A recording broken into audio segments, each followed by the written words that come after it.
All right, guys, for this first video, we're going to do the first example. We're going to do 1A and 1B, and this is going to be an example of where a certain amount of money increases exponentially. We'll talk about the examples more in class. You see I have technology, money, interest we talk about a lot. The first thing you should take down is this, okay, this equation. You are going to be given this for the quiz.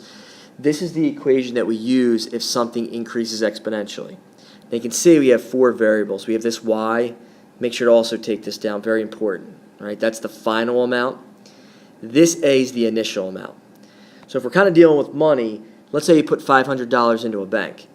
That's the initial amount, $500.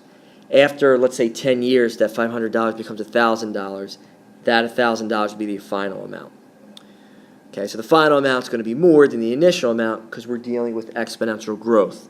The money keeps increasing. Okay, the R. Now, what's the percentage that increases? This is the rate. All right, this is always going to be a percentage, this rate. And we want to write that percentage as a decimal. And T is, well, how long do you want to see that money to grow? And that T is time. Real important. Make sure you put that down. It's in years. So if it asks you to find how much money grows in, let's say, 6 months, you don't put 6 for T, you would actually put 1/2, because 6 months is half a year.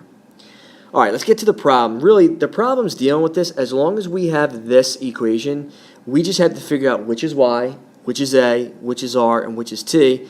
We plug it in, and then we really let the calculator do the work for us. So let's do one. Okay, number one, we have a college's tuition has risen 5%. So as soon as we see percentage, that's going to be R. I'm going to put that's R. Okay, and then it says the tuition in 2000 was $10,850. And we want to write an equation for this amount after T years after 2000.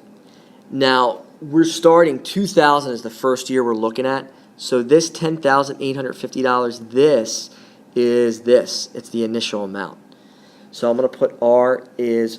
Now, since it's 5%, I'm going to put it as a decimal, which is 0.05. And that A value is the original tuition in 2000, which is $10,850. And then I'm just going to put this in this form right here. So I'm going to put Y equals, the A value is $10,850. Then we're going to have 1 plus 0.05. And we're raising this to the T. So this is our model. This is our equation.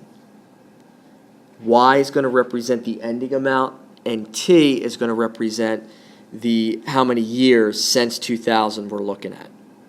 All right, now we're going to use that model. That's the answer to 1A.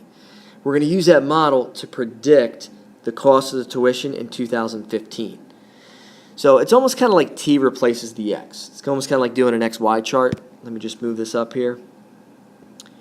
All right, so if originally we're looking at 2000, if 2000 is our starting point, I'm going to put this here. Since it's initial, T equals 0 in the year 2000. Right, that's when we start. So therefore, in 2015, that's 15 years later. So therefore, T has to be 15 in the year 2015. So all I have to do here is I'm going to take this T equals 15, and I'm going to plug it right up there. So this T becomes a 15, and then you just let the calculator do the work. So what I'm going to write down right here, this is what you're putting into your calculator. We want to figure out what Y is. So I'm going to put this equals $10,850, put parentheses, then 1 plus 0.05. Right, I'm saying T is 15 in this case in the year 2015. How that's written, put that in the same exact way in your calculator. And then the calculator, what's going to give you, it's the ending amount in 2015. Let the calculator do the work. It gives you around $22,556.37. Since we're dealing with money, round it to the nearest cent. So you can see how, even just the tuition going up only 5%, it's a little bit under 11,000, 2,000. 15 years later, it more than doubled. All right, so main thing, know this formula and know how to apply it.